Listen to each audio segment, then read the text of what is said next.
Okay, so welcome back. Today we're going to do trigonometric functions. First, I'll start with quadrants and negative angles. So we will find sine, cosine, and tangent for all these angles and how to write them. Then we will go to three basic identities. So identities are like some equations that will be very important for you. Okay, so there'll be three equations. Basically, they all come from one equation. Okay, and then we just need to play around with the with the terms. I'll show it to you later. um, okay, so now look at this diagram here. um, this diagram has four lines, and then I've drawn all the angles for the lines. So last week we spoke about positive and negative angles, right? So these are the positive angles of each line. So if you look at the red line, the positive angle will be the red angle. Okay, so this part here. Okay, and then so on. I mean, it's the same thing. I have done it so that you can easily refer. Now, so in the first quadrant, I've also given you all the range of the angles for each quadrant. So you know that an angle in the first quadrant, of course, it cannot be more than 90 degrees. Okay, if it's more than 90 degrees, it will come over to this area, right? Okay, so that is quadrant 2. And then if it goes beyond 180, so 180 is a semicircle, right? And then 360 is a full circle. So if it goes beyond 180, then your angle is like so your angle is like zoop, oops, and then it comes into quadrant 3. So it's no longer in quadrant 2. So quadrant 2, it must be between 90 and 180. Okay, quadrant 3, it will be between 180 and 270. Okay, if an angle is more than 270, it will come into quadrant 4. It will come into this area here. Okay, and then the maximum angle is 360. So in quadrant 4, the angle will be between 270 and 360. Okay, so I've given you all the ranges here. You can take a look. I made it in different colors also. For quadrant 1 it's red, for quadrant 2 is blue, for quadrant 3 is green, and for quadrant 4 is brown. And I've also given you the range in radians, so you need to know what is pi over 2 radians. This is 90 degrees. Pi radians is 180 degrees. 2 pi is 360 degrees, and so on. Okay, so this is time for you to recap all these things. Okay, I don't want to spend too much time here. Now, so I'm going to set a few rules, but before that, let me tell you what the circle is. The circle is called the unit circle. It has a radius of 1, and then the center is the origin. Okay, so let's write this radius is 1. All right, so now say, so this line, which quadrant is it in? It's in the first quadrant. I have a line, it's in the first quadrant, and this is the angle. So this is the positive angle, I call it theta. Okay, so before that, let me give you a rule that we are going to use here.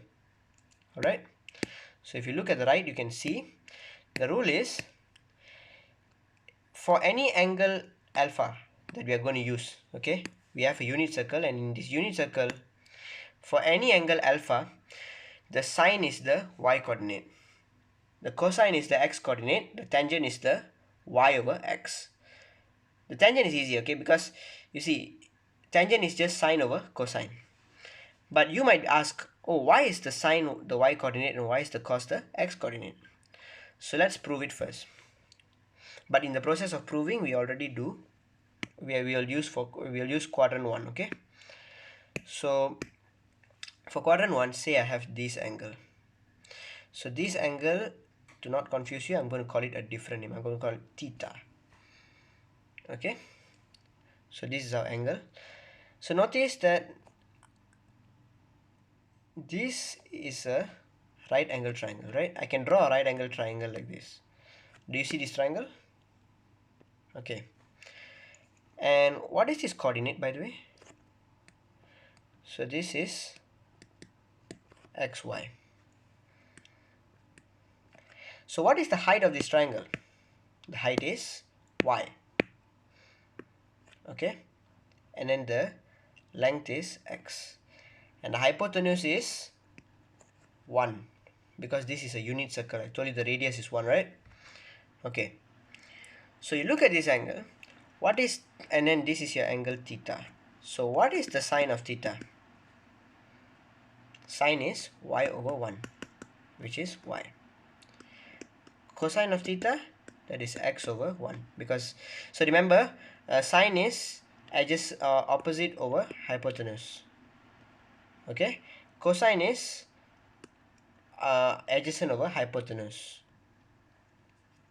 So this is x, and then tangent is y over x. Alright, so notice it works for, so our rules here, we have already proven that our rules will work for the first quadrant, right? Because what is the y coordinate? The y coordinate is this thing here.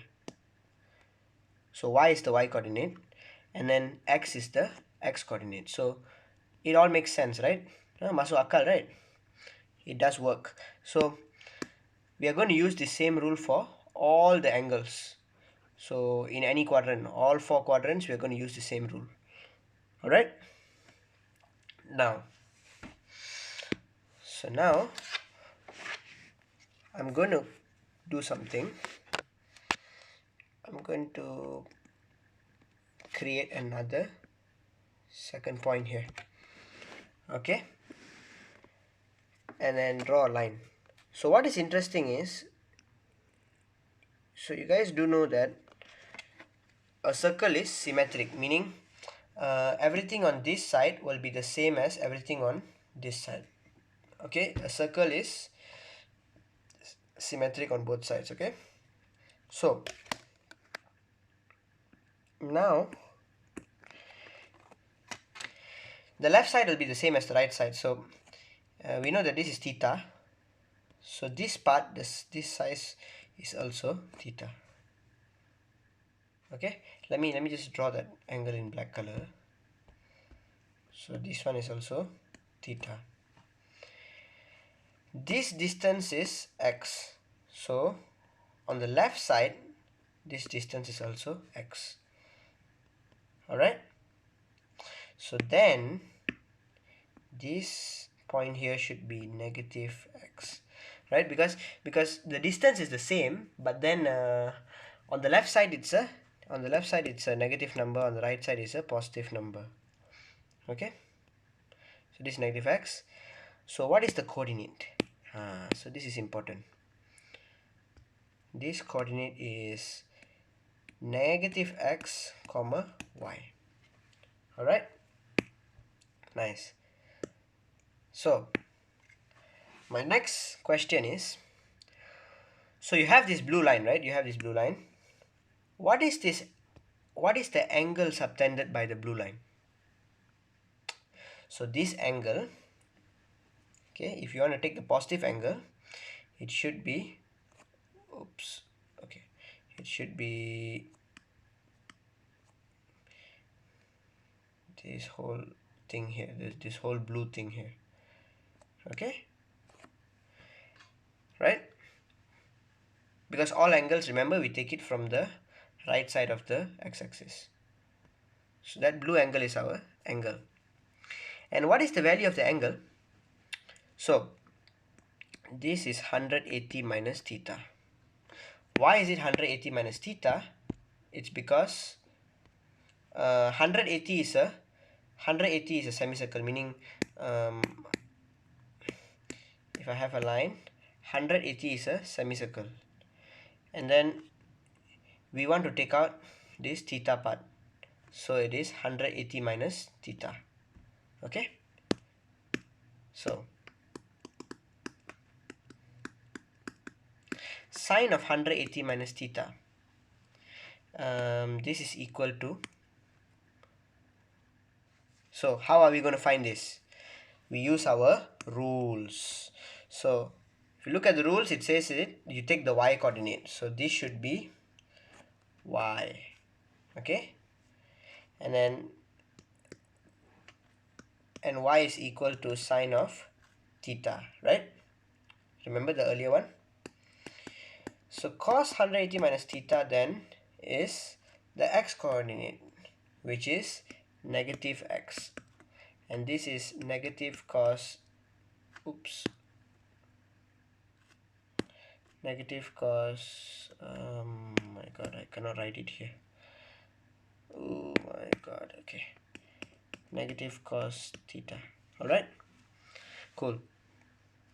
So we have the sine is the same as sine theta. So in the second quadrant, the sine is the same as the first quadrant angle, but then the cosine for that angle will not be the same as the first quadrant one. Okay, it'll be the negative version of it. So remember, in the first quadrant we saw that sine is positive, right? Because the y coordinate is positive, the x coordinate is also positive, so cosine is also positive, and then tangent is sine over cosine, that is also positive. So all these are positive in the first quadrant. So in the second quadrant, what do we have? Now coming to the second quadrant, we said that sine is the same as the first quadrant. So sine theta is 180 minus theta is y, and y is a positive number, so sine is positive. But cosine is negative because it is negative cos theta, right? Or negative x. X is a positive number, remember. And then tangent is sine over cosine, so it is negative. Alright, now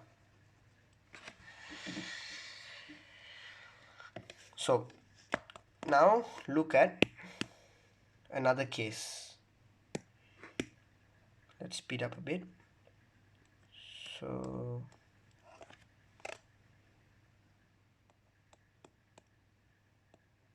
I'm going to use the same symmetry again. Okay, by the way, what is this line? So if I draw a line like this, oh my god, oh no, oh no, oh no. Okay,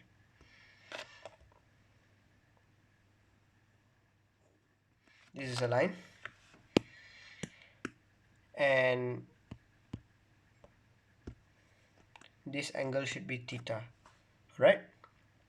So what is this coordinate? This is negative x is the x coordinate. And what is the y coordinate, by the way?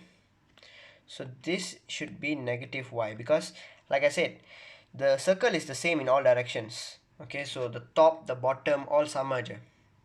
Alright, so this should be negative y. The distance, okay, this distance should be the same as this distance. So now, what is the angle? So let me draw the angle first. Okay, the angle should be, so the angle should be this brown angle, right? So it goes until 180 and then it adds theta to it. Okay, so this angle is 180 plus theta.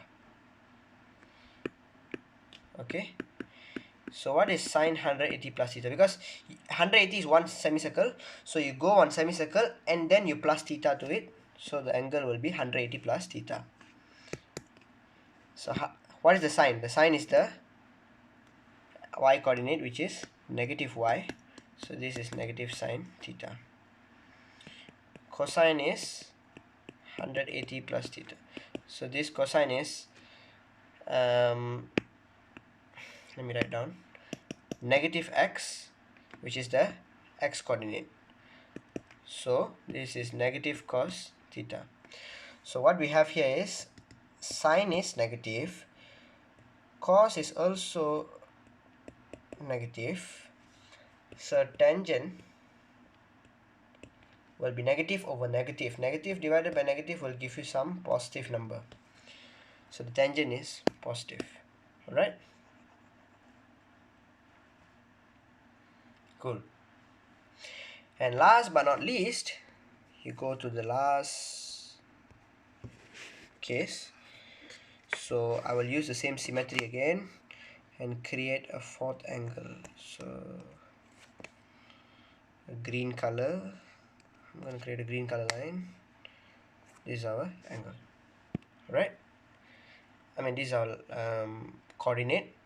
What is this coordinate? This is positive x comma negative y. Right? I draw a line.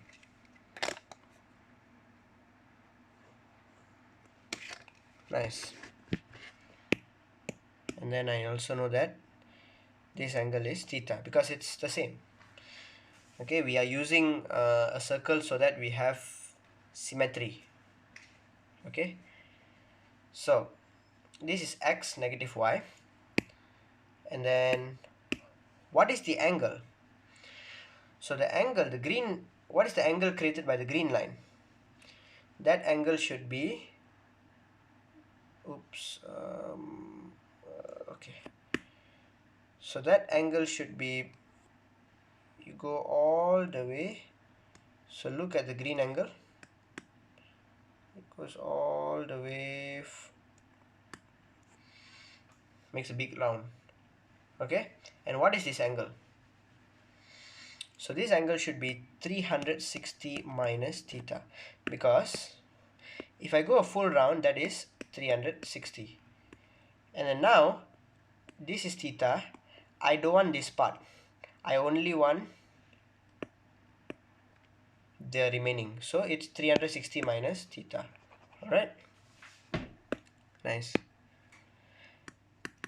What is sine 360 minus theta? So that is the y coordinate, and we, as usual, we get negative y, which is negative sine theta, and then cosine of 360 minus theta will be the x coordinate, which is just positive x, and this is exactly cos theta. So in the fourth quadrant, so this is the fourth quadrant, sorry, I forgot to write earlier that this is the third quadrant, you should know. So in the fourth quadrant we have sine is negative, cosine is positive, so tangent should be negative because it's sine divided by cosine. Alright, so notice that in the first quadrant all the sine, cosine and tangent are all positive. In the second quadrant only sine is positive. In the third quadrant only tangent is positive. In the fourth quadrant only cosine is positive. So now we have done these four things.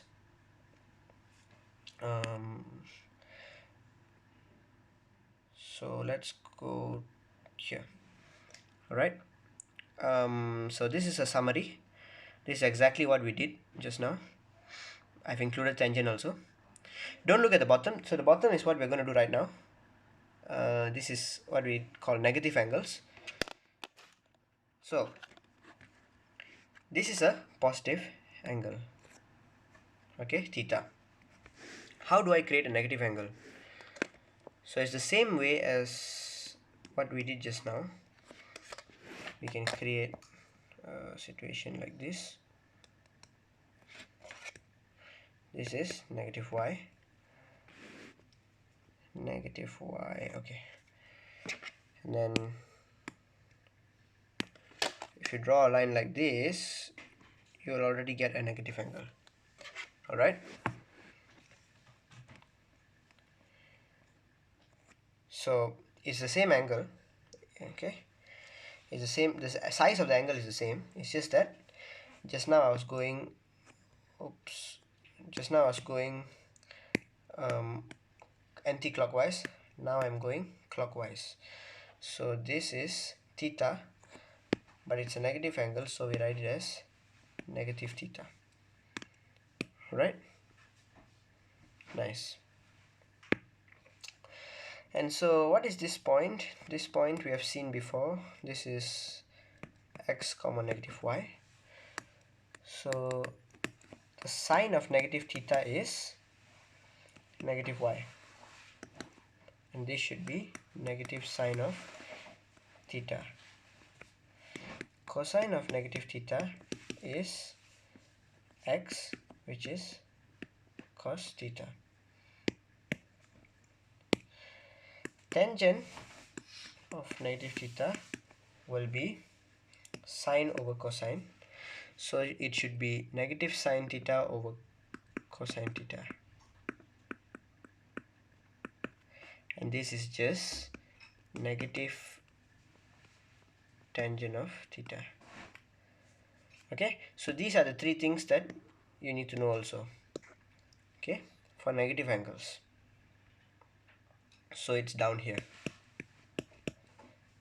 All right, and all these are applicable for any angle theta. So just now we only said that theta is a first quadrant angle, right? This is theta, but even if you get some theta like this, for example, maybe this is theta, you can apply all these rules again. Okay, so this can be applied for any angle theta, right? So now we will finish up with identities. So first I will say that I'm not going to prove this to you here, but for any angle this is true. Okay, for any angle sine squared plus cos squared is 1. I will prove this in the next video. I'll create a short like side video for this proof alone. Okay, it'll be short, it'll be very straightforward. So now what I want to do is to get the second and third identities. To get the second identity, I want you to just try dividing this first equation that I gave you by sine squared. So then you get sine squared over sine squared plus cos squared over cos squared equals to 1 over sine squared. The first term is just 1, okay, plus the second term, oops, sorry, this is sine squared, sorry, okay, so the second term we can do cos theta over sine theta and bring the square outside, right? It's a fraction. The same thing we can do for the third one also, squared. Okay, perfect.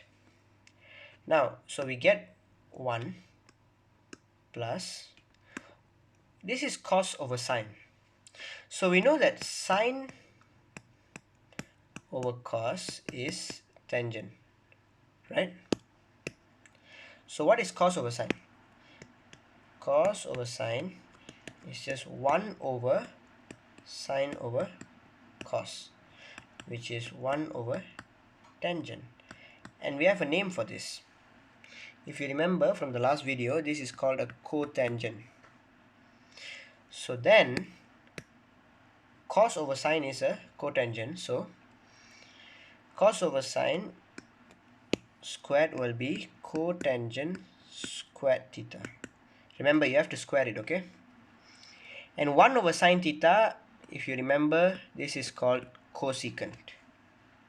So that is our second identity. 1 plus cotangent squared is cosecant squared.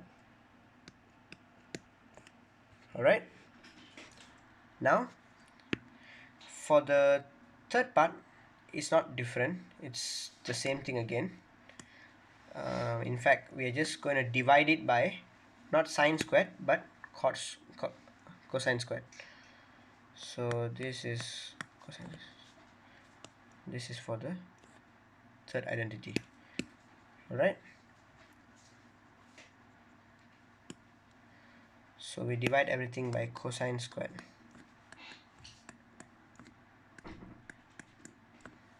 Okay.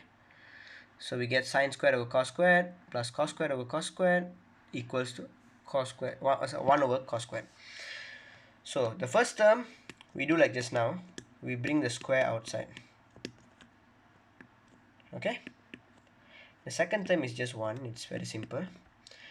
The third term we do the same thing again. We bring the square outside. So what is sine over cos? This is tangent, and we need to square it. So tangent squared theta plus 1 equals to 1 over cos squared. If you remember, this is called the secant.